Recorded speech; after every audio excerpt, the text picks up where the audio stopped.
All right, guys, here we go. The day has finally come. I'm gonna unbox this UV Slider 2 that I got in the mail last week. Unfortunately, I could not do a launch video because the day I got this, I had to leave, go to the racetrack, part of having my other job. But I'm really excited to get this open and get this out. I've seen a lot of these online already. Very excited. You guys know if you've been watching the channel for a little bit that I have been shooting a UV slider since it came out. There's a lot of other sites. Hell, I've been shooting a UV scope on other sites. I think right when the UV3 scope came out. I've shot that on hunting bows, tack bows, target bows. It's pretty much been exclusively the scope housing that I have used. I've always found a way to put one on whatever site that I had before. And then of course, when the slider came out, that immediately went on my bow and has been a staple of mine since it came out. I do think it is one of, if not the best sight on the market from a product development, ergonomics, cool factor. It just looks good. All the UV stuff that I have ever had has always been very high quality. We've sold a lot of it here in the shop. It's probably one of our best selling sites, especially for Matthews bows. And it's just, I think they have a really, really good product. Being located here in North Carolina, they're right down the street in Georgia. Had the luxury of going there before, touring the facility. But yeah, I mean, I've shot a lot of UV products from the Hinge 2, the button, the arrows, the sight, pretty much everything they've had. I've had the target bars on at one point. Wasn't a big fan of them, but that's okay because not everything is going to be a banger. As always, guys, if you're watching, if you made it this far in the video, hit that like and subscribe button down below to see more great content like this. Without further ado, let's open this box up and see what we got. So I have been shooting an Elite bow for the last couple of years, and when I'm shooting an Elite, they have Picatinny mounts on the front. I opted for the Picatinny mount. This is a 5-pin, and this is the no light version. Now, Ultraview products, you guys know this, they are expensive. Let's get a knife. All right, you guys know this, Ultraview products, they are not cheap, but they are not cheap for a reason. I do think they make a very high quality product, whether it's the arrows, the sights, the releases, and with good quality products come high price points. But having this version now where you can get this sight as a no light option, you're gonna be saving yourself $100 off the sight. So having a no light option, this sight's gonna come in at $549 with the Picatinny 5-pin. You can go all the way down to the direct mount, which just mounts on the side of your bow like a traditional. It is not a dovetail, but you can mount it directly to the side. It's gonna come in at $499 with no light, so it falls right in that price point of all of your other sights, your HHAs, your Spot Hogs, your Excel drivers, maybe a little bit cheaper depending on the scope you get on it and everything. So it's going to actually fall right in that top tier category. They're not creating another category on their own like Ultraview has done in the past. So they are going to come in at a little bit of a better price point. As always, Ultraview packaging, by far the best in the industry. It's not just a product. And if you've ever listened to Colby talk and you've ever watched any of the Ultraview stuff, they are not just making a product, they're making an experience for the person. If you're gonna spend $550 on this, I want it to be sweet. I don't want any skimping on this at all. I do want the product to be good, and I know it's going to be good, but packaging, always nice. So little magnetic clip, flip it over. A lot of it is the same on the box here.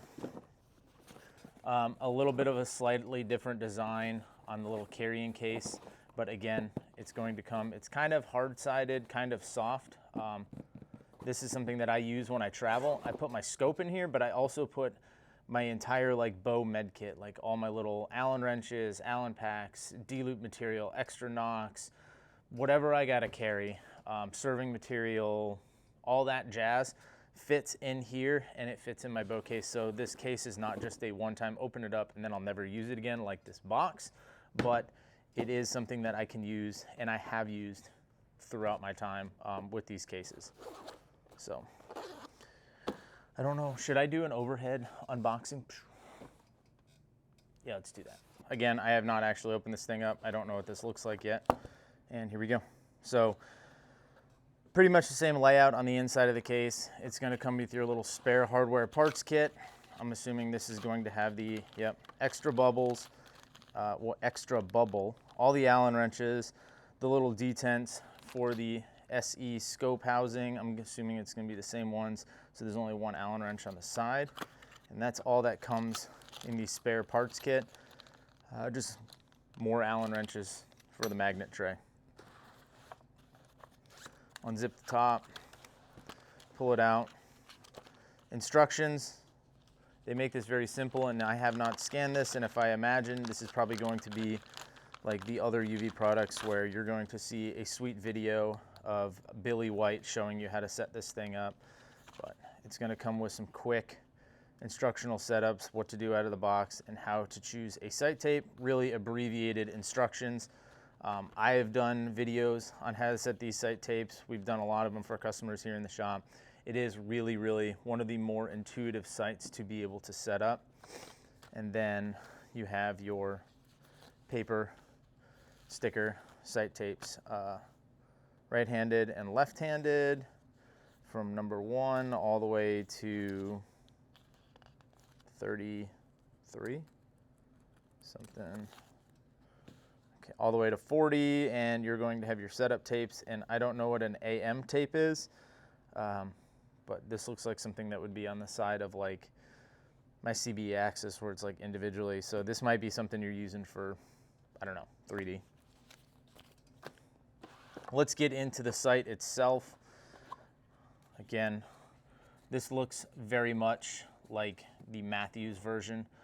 I am sure that Matthews version of the UV slider had X amount of time on the patent and it ran up.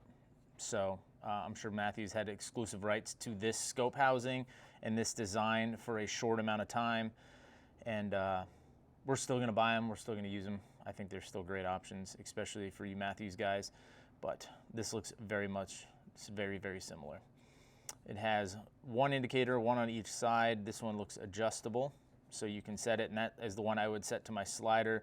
So when I lock this thing up at home, I'd have 20, 30, 40, 50, 60. This indicator would be down here on the 60, so if I slid down, that bottom pin would become my slider. That's how I like to set them up, so I can get maximum distance out of these, because I am not terrible at pin gapping, 20 to 30, 30 to 40, etc. Pin gapping for me, I practice it a lot, not too bad. The wheel on the outside, this rubber grip looks like it has changed a little bit. Windage, much. See if I can get this microphone over here. The clicks on this are very nice.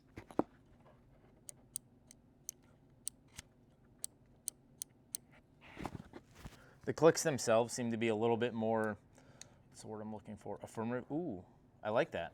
So, locked in, one click out, has clicks, pull it all the way out, and you kind of like override the clicks. So if you need to make a ton of adjustment, you can just YOLO this thing and not have to sit here and click the snot out of it. I don't know if that's intentional, but nice. And the sight rail itself, that is new. The setup tape is metal. And I kind of maybe did know that, because I did see on the website that you can actually get metal sight tapes for these. Now, it doesn't appear that they come inside the box. It is going to be something that you're going to have to purchase separately, but if you're someone that sights in maybe 1 or 2 sets of arrow weights, like you have a tack arrow, and then you have a hunting arrow, and those are going to be your setups, like you have a 380 grain tack arrow and you have a 480 grain hunting arrow, you can figure out which sight tape you are, and then you can go ahead and buy the metal sight and put it on the inside. That would actually be pretty jam up to have, because it is going to be 100% waterproof. You're not going to scratch it and peel the tape up like I've had on other tapes. So that's really cool. It comes with one additional slider here, or sight tape rail. I like having a couple different ones, like I said, going between a tack arrow and a hunting arrow. I can just slap that, number 2 on here, and then when I go hunt, I can slap my number 11 sight tape on and be good to go. Second and third axis adjustments clearly labeled. again, so you're not hunting for them. Pick mount, and then this, just like the other UV sliders, you have your little mount here at the bottom, or your lock. Just loosen the brake, put it on, push it up, bang. We're good to go. We are in business. Very tight wheel. I like it. So, first impressions, again, UV product, really good. This is the no light version. You can buy the little light kit that snaps right into here. I will probably pick one of those up, but the pins on themselves are 15 thousandths fiber. The thing I do like about this versus like a old, let me go grab my old UV scope housing and I'll kind of show you what I'm talking about. So that was one thing that when the Matthews sights came out that I was very, very excited about, was the actual brightness of the fibers themselves. Because this scope housing is a lot shorter, you're letting light in not only around the fiber around the outside, but you have more opportunity for fiber to catch the fiber, or the light to catch the fibers on the backside and the front side to help illuminate in lower light settings. That has always kind of been a dig for UV scopes. Myself personally, I've kind of gotten over it, and if you run a light kit, it's not that big of a deal. But the pins themselves, from what I understand, these are both 15 thousandths fibers, but you can see how much different the scope housing is. This one's much more, has like a hallway effect, so you're blocking a lot of ambient light that could come in and catch the backside of this fiber to help illuminate it. Yes, you have your fiber wrapped around the outside, but anytime you can get those fibers exposed to light, they're just going to grab more light and illuminate a little bit brighter, especially in low light conditions. So for this scope housing being as thick as it was, or as long as it is, sometimes these pins were very hard to see, especially in lower light settings, or even just shooting here indoors. They weren't that great, but they weren't terrible. I mean, if you're shooting a 10 thousandths fiber, this is still going to be better than that. But me personally, I shoot a 19 almost all year round because I just want as much, I want to get that fiber as bright as possible, because a little bit of a bigger fiber on the target, I don't feel like I see as much movement of the fiber moving around on the pin. If I run a 10 thousandths, yes, I can aim a little bit tighter, but I see a lot more movement of that fiber. Same thing kind of goes with shooting the indoor target stuff. I run a little bit bigger of a fiber or a dot on my lens because I see less movement on the target with that bigger dot or fiber. So that's why I'm really excited when, like I said, when the Matthews version came out, I immediately was trying to see if I could get one of these scopes to put on my UV slider, the original, just because I love this scope housing. Like I said, it's a lot more streamlined, it's a lot narrower, you're gonna get a lot more light in here. In terms of opening size, they are about the same. I will say that it does appear on this one, there is more you can see on the inside versus with the original. This is the UV3 SE scope that came on a UV slider. It is kind of narrow in there because you do have that O-ring, you do have the cartridge that takes up a little bit of space. So yes, this might be 1 5/8" on the outside, but you're really only seeing about 1 1/4" on the inside, where this one appears to be a lot more open throughout the scope housing. You have your 1 5/8" around, I'm assuming that's what it is. I thought I had a tape measure on me. But it just appears that you're going to see more through the scope. Bubble looks about the same. Bubble speed looks about the same. It looks very watery. It doesn't look very oily, so it's not super slow and lethargic to move. It is pretty responsive, which is nice. All right, so before we get going, let's do a little bit of a comparison from the UV slider with the direct mount, or with the Picatinny mount, to the UV slider 2. As you can see, the UV slider 2 is just a much more tighter, compact package. The bar length itself is a lot shorter on the 2 versus the 1. And what that's going to do, the closer you can get your pins to the riser of the bow, the tighter your sight tape and your pin gaps are going to be, which is going to let you get more yardage out of your bow. So if you're somebody who wants the ability to go out and shoot as far as possible, whether you're going to tack, you're going at your house, or you're playing around with your buddies at a 3D event, or just shooting target, you're going to be able to get a much longer sight tape on this UV2 versus the slider 1. Now, with the direct mount, you probably could, or not the direct mount, but the dovetail that I had mounted on the side, I could probably get this about as close as this was, but when I switched to the direct mount, you were just kind of fixed to this length, just like you are in this one. But I do feel like having my sight a little bit closer is going to allow me to have those tighter pin gaps and get more distance out of it. Again, sight package itself, it's a lot smaller. The rail itself, it's kind of hard to, it's a lot shorter. I'm not sure how that is going to play. I never really found the rail to be a huge, I would always run into my arrow before, but I'm assuming that as close as this one is compared to this one, this sight rail is probably a little bit lower.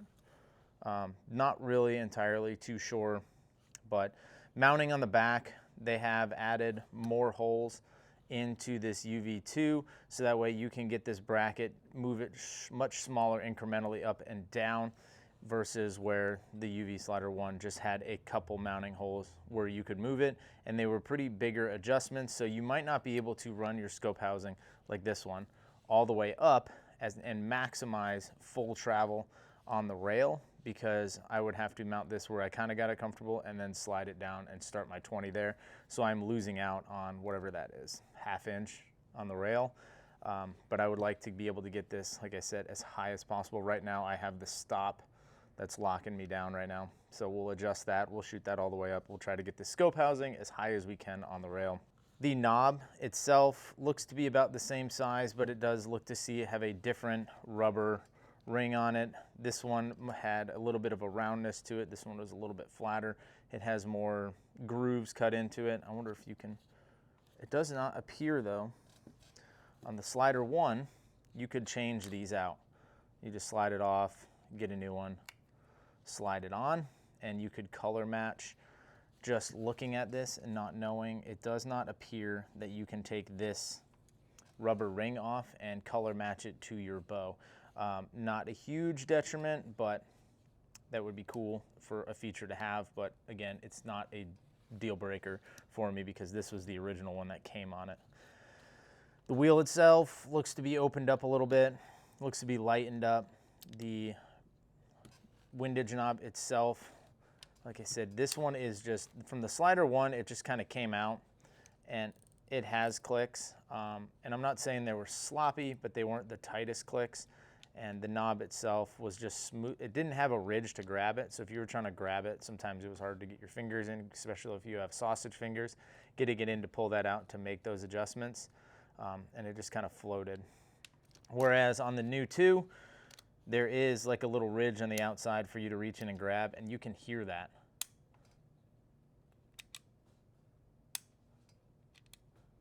It is way more affirmative, and this doesn't feel as sloppy as it did on the original. And like I said, this is one of the original ones. I have had this for a while. You can see it is dirty, it is beat up because I have been hunting with this. Maybe that has something to do with it, but the clicks in themselves were okay. You could kind of hear them. They felt a little smaller. Sometimes you'd lose them a little bit, but on this new one, very hard and affirmative clicks. Snaps into place, locks in, good. The sight itself, it does look like the actual mounting bracket on the rail. Looks to be, again, streamlined and improved. It is thinner, it is smaller. I did bring a scale. We're gonna weigh both of these and see what the weight comparison is. What is this? This is in grams.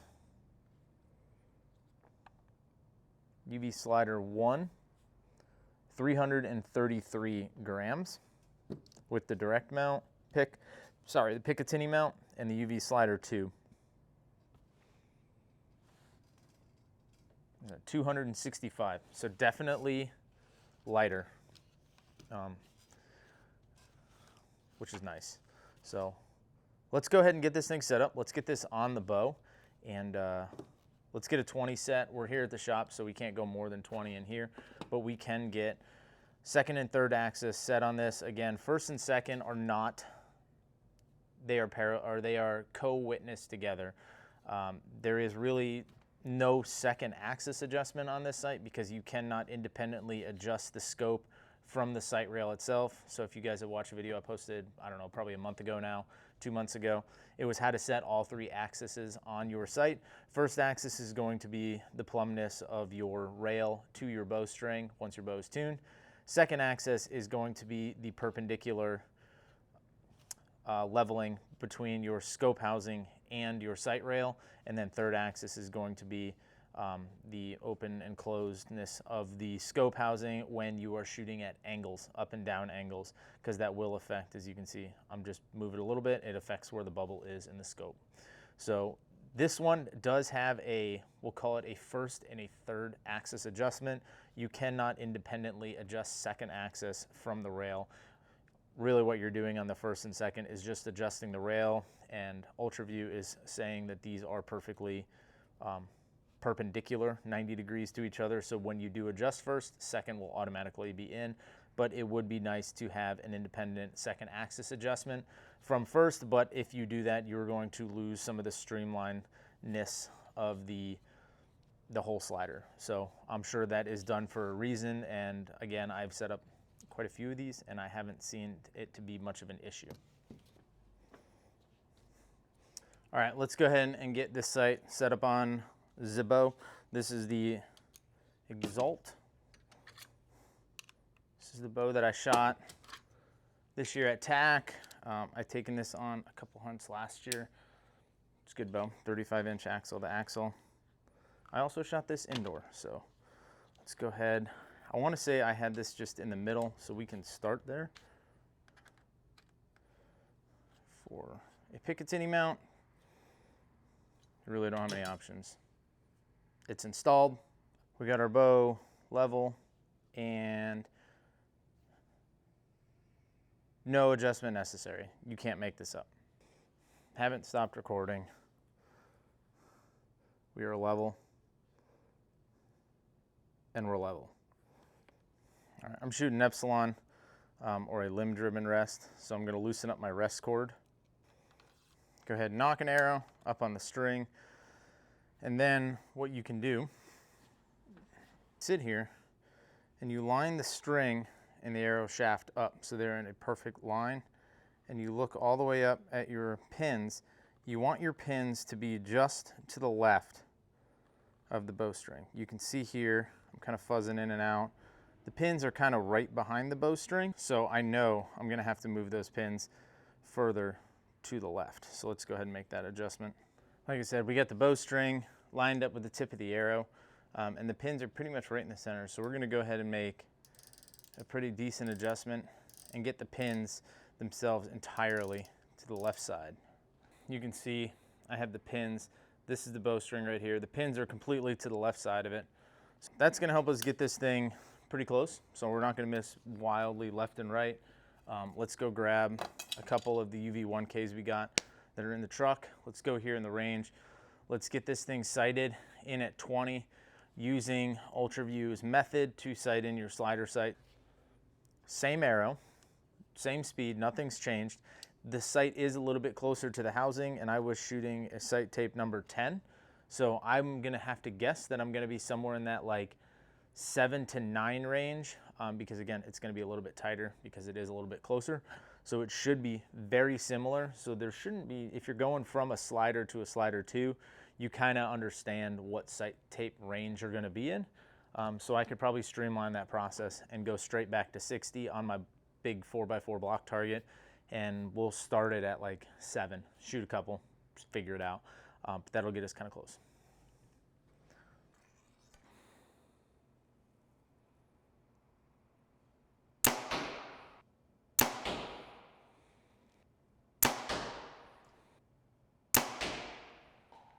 Still left. That one's a little right, but I kind of shaded it to the right. Let's go grab them. This is my first one, but I was aiming at this center of the target, and then I went 1, 2, 3, and then a little bit too far. So we'll make one quick adjustment, but 20 is pretty much on line with that circle. So we're gonna be really, really close. So I'll probably shoot just a couple more at 20, and then we'll go to the house. Let's see how far we can get this sight out to. I think I can get hopefully into the higher 120s, maybe 130. It's just the only thing that sucks about North Carolina this time of year. It's just nuclear hot.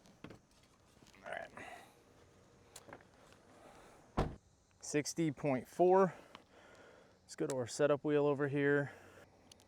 60 yards, first arrow, that distance with the UV Slider 2.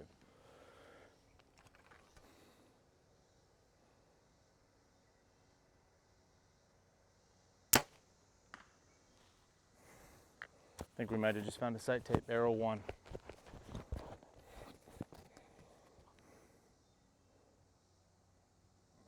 Yeah, nah.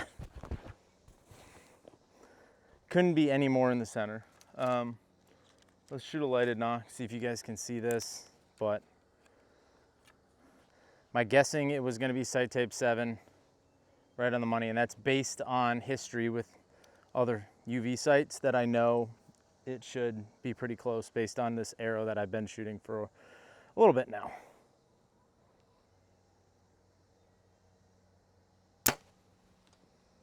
That one I missed just a tiny bit right.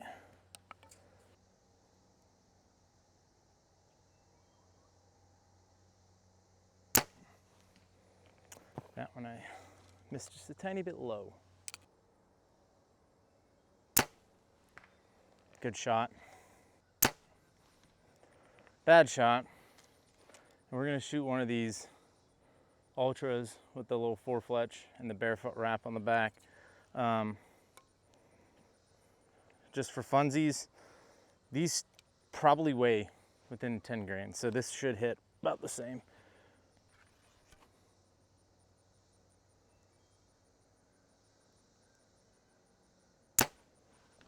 All right, let's go check it out and see if we got a sight tape, arrow 1.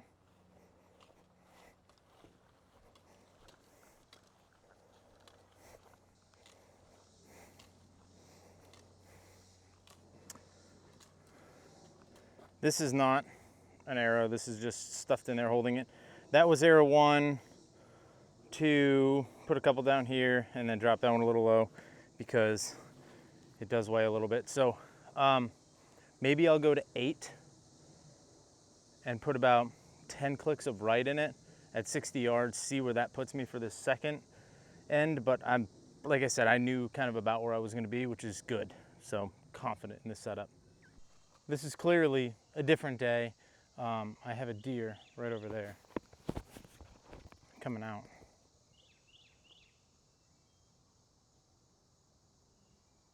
It's just a fawn or a young doe. This is definitely another day, but I forgot my sight tapes at the shop, so I had to wait until today. We put sight tape number 8 on, got all the pins dialed in. I have a bunch of other videos on how to do that with these UV sliders. Nothing's really changed with the UV Slider 2, so we're just gonna go ahead and confirm that we're gonna hit where we're supposed to hit. I think this is gonna be right. So first shot at 60 with the new sight tape. This is gonna be bottom pin in this scope housing.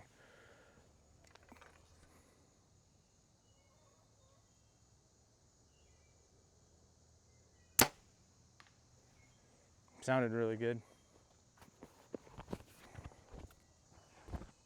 Dead money. So we're gonna go back. According to this sight tape, I can easily get 111. I could probably get all the way to, let's see, that would be 120. It's off the sight tape entirely, but I could probably get out to, I need a longer sight tape UV. Can go as far as that. Whatever that is, I'm kind of gonna guess that that's right at the very bottom would be 120. So we're gonna call that 127. So we're gonna go, like I said, I think I can get out to about 127 with this sight tape, with this 472 grain arrow, shooting it at a 74-pound Exalt. So we're gonna back it up. We're gonna go to 80. We're gonna make sure we hit at 80. Then we're gonna go to 90, 100. We're gonna go as far as we can. We do have a lot of overhang with these trees. I don't know if I'm gonna actually be able to get there with the clearance of the trees, but we're gonna make some things happen. We're gonna get creative. Range it. How about 93?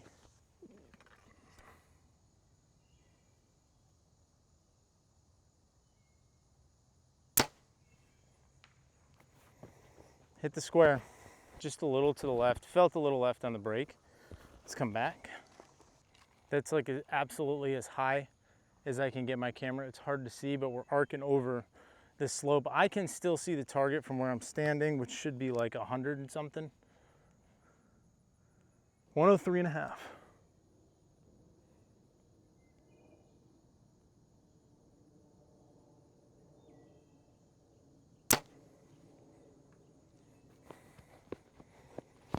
Sounded good. I think it's just a little high to the left. I was fighting that shot a little bit.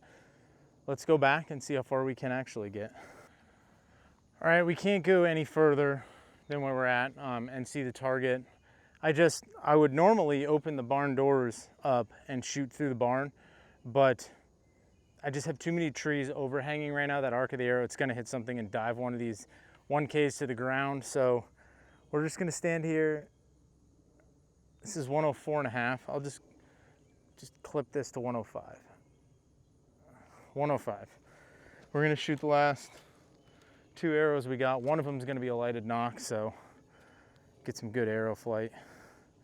But yeah, with this sight, this is more than I could get out of the other one I had. I think I was in the low 120s.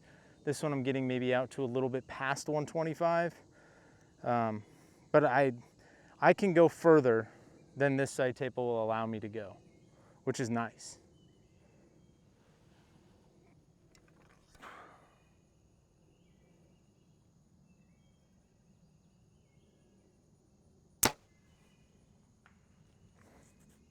That hit the square. Last one. Last one, lighted knock. Hopefully you guys can see this travel. But again, very pleased with the improvements that Ultraview has made on this. The thing I don't like is I don't have indicators for all of my pins on the inside, but that's not that big of a deal because I am going to shoot a 5-pin this year, so 20, 30, 40, 50, 60. And then after 60, if I need to make a follow-up shot or something a little bit further, I can dial to the exact yardage. But smaller, more compact, brighter pins, smaller scope housing, still has the interchangeable kits out here, so you can change your pin configuration without buying an entirely new sight. I want to say these go for like 100, 100-ish. The light kit that goes on the top, if you want to buy it, it's $100. But to be honest, like we're not that close. We had a storm earlier today. That's why it's kind of overcast and cloudy, but the pins are still really, really bright.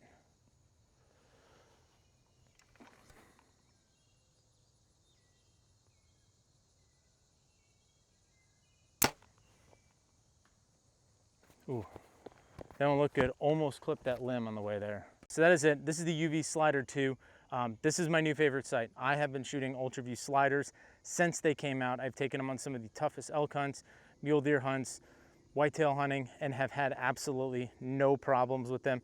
And the things that they needed to improve from the Slider 1 to the Slider 2, they have definitely addressed in this sight. They now have that dead stop at the top where you can set it. So when you go all the way to home, it's going to be stuck at the top where you set it. That needed to happen. Happy with that. They shrunk the scope housing, brighter pins, very excited about that. So overall, I think this is a phenomenal sight, if not the best sight on the market. You can get the light kit for these for $99, but these 15 thousandths fiber pins are actually really bright. It's kind of getting dark out here. It's a little overcast. It stormed earlier, and I had absolutely no problem and still have no problem seeing these pins. They almost glow like 19s, but they're 15s. So this sight is lighter, it's more compact, it's still very ergonomical and easy to use. And again, I think this is probably the best sight on the market for this year and for the foreseeable future. Ultraview just knocked it out of the park again. Call me a fanboy all you want, but there is a reason why they are selling so many of these and have been. It's because they do make a great product and they stand behind their product. So thanks for watching this video, guys. Maybe we'll have these on barefootarchery.com for you to pick up to purchase, but we definitely are getting them in the shop. So if you're in the Charlotte area or want to swing through and pick one up, come see us at Barefoot Archery. Maybe we can get you in a slider this year on your bow. So thanks for watching this video, guys. Until next time, I'm Jeff Cordero.